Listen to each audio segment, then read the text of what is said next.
उत्तर प्रदेश उसका एक उदाहरण है और ख़ास तौर पर 2019 में झांसी में 5 महिलाओं ने बिलिनी मिल्क प्रोड्यूसर प्रारंभ किया था एनडीडीबी के सहयोग से और आज वह बुंदेलखंड का सबसे बड़ा मिल्क प्रोड्यूसर बन चुका है, जिसमें हजारों महिलाएं जुड़ करके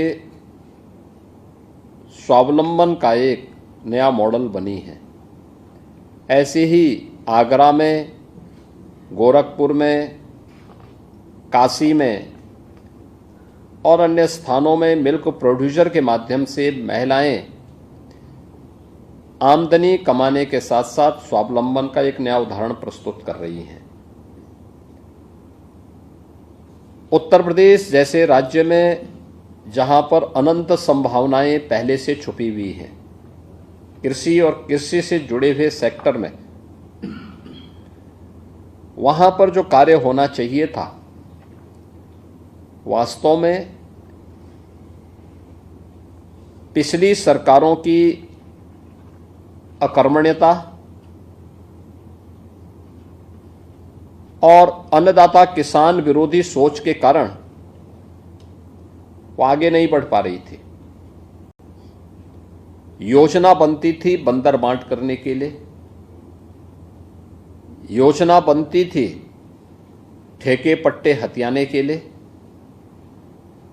उसके पीछे अन्नदाता किसान का, नौजवान का, महिलाओं का, पशुपालकों का हित हो सके ये भाव ही नहीं था। और यही कारण था कि जिस राज्य में कृषि सेक्टर में अनंत संभावनाएं थीं, वह राज्य धीरे धीरे करके बदहाल होता गया। लगातार किसान आत्महत्या करने लग गया, पशुपालक अपने पशुधन से एक प्रकार से उसने वैराग्य सा धारण कर लिया था। लेकिन 2014 के बाद इसके अंदर समग्र विकास की जिस अवधारणा को प्रधानमंत्री मोदी जी ने आगे बढ़ाया, आज वह जमीनी धरातल पर देश के अंदर भी देखने को मिल रहा है और उत्तर प्रदेश के अन्नदाता किसानों के जीवन में हुए परिवर्तन के माध्यम से भी हम देख सकते हैं। आज हमारा अन्नदाता किसान को है, आज वो आत्महत्या नहीं करता, पलायन नहीं करता, आज उसे कृषि और कृषि से जुड़े हुए सेक्टर में सभी प्रकार की प्रोत्साहन भी मिलते हैं, तकनीक भी मिलती है और उसे हर प्रकार से सरकार सहयोग करने के लिए तत्पर दिखाई देती है। पहली बार हुआ है कि आईसीआर या सेंट्रल और स्टेट गवर्नमेंट की यूनिवर्सिटीज में, लैब्स में या फिर कृषि विज्ञान केंद्रों में जो कृषि वैज्ञानिक कार्य कर रहे हैं, वे पहली बार किसानों के खेत में जाकर के उन्हें प्रशिक्षण दिए हैं। कृषि संकल्प अभियान अभी हाल ही में प्रधानमंत्री जी के उस विजन को साकार करता हुआ दिखाई देता। और ऐसे ही पशुधन के सेक्टर में भी, डेयरी क्षेत्र में भी जो अनंत संभावनाएं थी, उन संभावनाओं को हमने उत्तर प्रदेश जैसे राज्य में कभी भी ईमानदारी के साथ आगे बढ़ाने के लिए पिछली सरकारों ने प्रयास नहीं किया। उसी का परिणाम था कि धीरे धीरे करके यहाँ पे उन्नत नस्ल का हमारा पशुधन नष्ट होता गया। सबसे अच्छी उर्वरा भूमि यूपी के पास, सबसे अच्छा जल संसाधन उत्तर प्रदेश के पास, उन्नत नस्ल का पशुधन भी यूपी के पास हुआ करता था। लेकिन धीरे धीरे करके ये चीजें लुप्त प्राय होती गई। अब इस सेक्टर में पिछले 10-11 वर्षों में किए गए कार्यों का परिणाम उत्तर प्रदेश के अंदर भी देखने को मिल रहा है। आज उत्तर प्रदेश में भारत सरकार के सहयोग से जिन डेयरीज को हम लोगों ने आगे बढ़ाया है, वे अच्छा कार्य कर रही हैं। और एनडीडीबी ये चूँकि भारत सरकार से जुड़ा हुआ प्रतिष्ठान होने के नाते उनके सपोर्ट से आगे बढ़ रहा है, तो स्वाभाविक रूप से राज्य सरकार को अपनी डेयरी को उन्हें उपलब्ध करवाने और उनके माध्यम से जो प्रॉफिट शेयरिंग में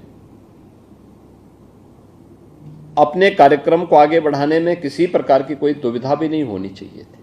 और मैंने इस बात को बहुत पहले कहा था कि भाई ये कार्यक्रम हमारे पहले होने चाहिए, और जो भी बंद हो करके उस जिसमें सैकड़ों करोड़ खर्च हुए हैं उन डेयरी को बंद करके स्क्रैपिंग करने की बजाय अगर हम उन्हें संचालित करके पूरी क्षमता के साथ संचालित करेंगे तो नौजवानों को रोजगार मिलेगा, अन्नदाता किसान और पशुपालकों को अतिरिक्त आमदनी होगी, और जो पैसा हमने नाबार्ड के सहयोग से राज्य का धनराशि जो पैसा इन डेयरीज के निर्माण में लगा है, यह उसको रिटर्न करने में कुछ सफल हो पाएंगे।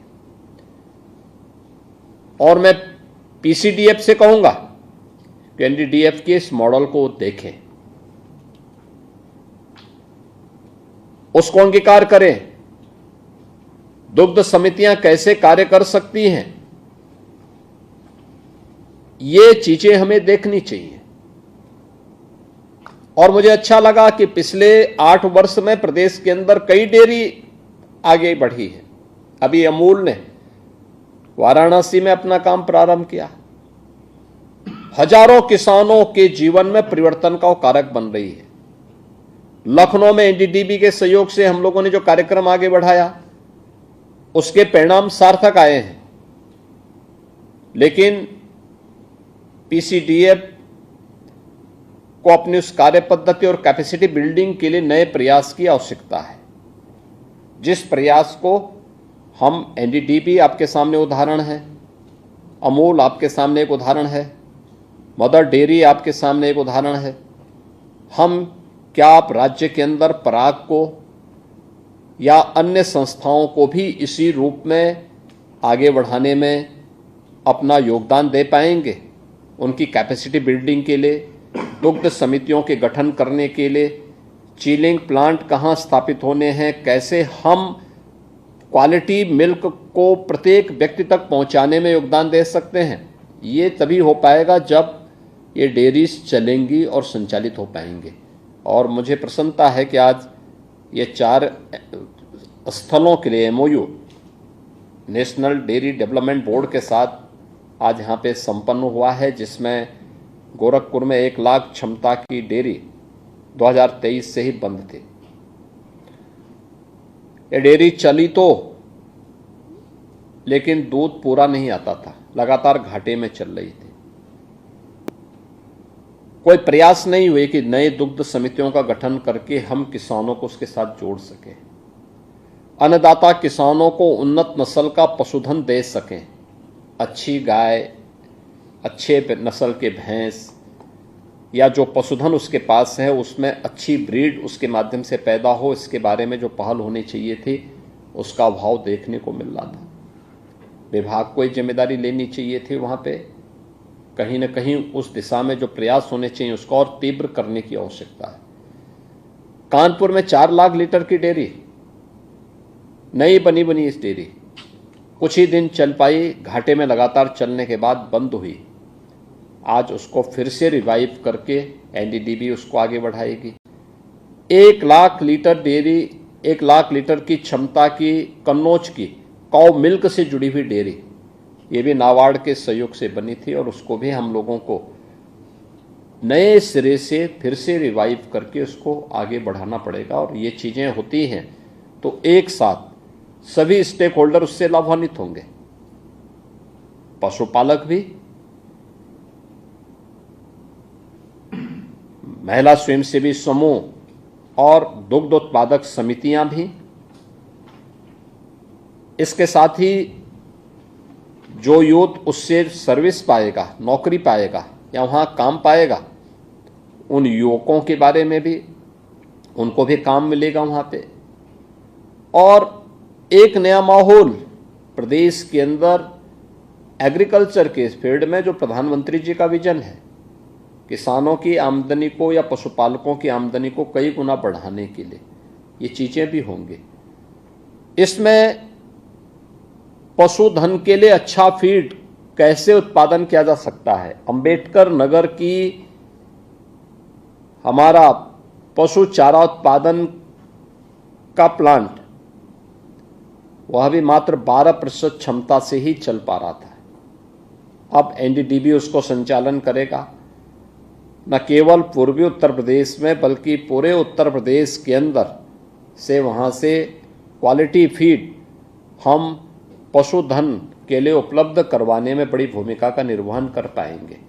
और मुझे लगता है कि इस मामले में जो बातें यहाँ पर एनडीडीबी ने अपनी बातें जो यहाँ पर कही हैं, खासतौर पर जिन चीज़ों को लेकर के ये डेयरियाँ यहाँ पर प्रदेश के अंदर हमारी ये चीज़ें काम कर रही थी, एमओयू की जो शर्तें हैं बहुत स्पष्ट हैं और उस स्पष्ट शर्त के साथ इन चीज़ों को लेकर के कि जिसमें लीज रेंट के साथ साथ यहाँ पर प्रॉफिट शेयरिंग भी 50-50% के साथ एनडीडीबी इनको संचालन करने की दिशा में आगे बढ़ रही है। मुझे पूरा विश्वास है कि एनडीडीबी एक समय सीमा के अंदर एक बहुत शॉर्ट समय सीमा तय करें जिस दौरान आपकी डेयरी तैयार होती है, उस दौरान दुग्ध समितियों को वहाँ पे रिवाइव करके कैसे हम इन चीज़ों को आगे बढ़ा सकते हैं। हमारा भी प्रयास होना चाहिए कि जहाँ पे मिल्क प्रोड्यूसर बन रही है, मेरा मानना है कि सबसे आसान तरीका है उनका प्रशिक्षण, उनको मार्जिन मनी में सहयोग करना और चिलिंग प्लांट लगा करके उनकी आमदनी को कई गुना बढ़ाने में हम योगदान दे सकते हैं, डेयरी के साथ उन्हें जोड़ने में। क्वालिटी मिल्क बच्चों को और परिवार वालों को मिलेगा, क्योंकि इसमें जो मिलावट हो रही है, मैंने पिछले दिनों बड़ी कार्रवाई करवाई थी प्रदेश के अंदर कुछ जगहों पे। पशुधन है नहीं, लेकिन खोआ बनाया जा रहा है, पनीर बेचा जा रहा है, टनों टन, ये सब फर्जी है। लोगों के यानी जन स्वास्थ्य के साथ खिलवाड़ किया जा रहा है। कार्रवाई हुई है और मुझे लगता है कि एक तरफ हमें क्वालिटी मिल्क प्रोडक्ट उपलब्ध करवाने के लिए प्रोत्साहित करने चाहिए, लेकिन दूसरी तरफ मिलावटखोरों के खिलाफ भी सख्त कार्रवाई करने के लिए तैयारी रखनी चाहिए। आज का यह अवसर इस दिशा में उत्तर प्रदेश के डेयरी सेक्टर की दिशा में एक महत्वपूर्ण कदम है। एनडीडीबी ने आज एक साथ इन चारों महत्वपूर्ण 3 डेयरी और एक चारा उत्पादन के प्लांट के बारे में अपना एमओयू यहाँ पे किया है और मैं विश्वास करूँगा कि इस दौरान जब तक वह इन यूनिट को रिवाइव करता है, एक शॉर्ट पीरियड होना चाहिए, उस शॉर्ट पीरियड के अंदर इसको रिवाइव करने और इस दौरान दुग्ध समितियों को सक्रिय करके कैसे कर्मचारियों की कैपेसिटी बिल्डिंग को भी तेजी से आगे बढ़ाने के लिए उनके पास अनुभव है, उनके पास इसका एक लंबा जो है अनुभव का लाभ यहाँ पर प्राप्त होगा। और मुझे अच्छा लगेगा कि ये चीज़ें फिर से प्रारंभ होती हैं और अपनी फुल स्ट्रेंथ के साथ चलती हैं। दुग्ध कलेक्शन उतना होता है तो वहाँ पर उन क्षेत्रों में जा कर के उस डेयरी के साथ जुड़े हुए जो लोग होंगे, समितियाँ होंगी, इनके साथ संवाद बनाने में मुझे भी और हमारे मंत्री को भी प्रसन्नता होगी। मैं एक बार फिर से आज के इस एमओयू के लिए एनडीडीबी को, पशुधन विभाग को, उत्तर प्रदेश डेयरी सेक्टर को भी हृदय से धन्यवाद देता हूं और विश्वास करता हूं कि गति हमारी तेजी के साथ आगे बढ़नी चाहिए। आप सबके प्रति मैं एक बार फिर से हृदय से धन्यवाद देता हूं।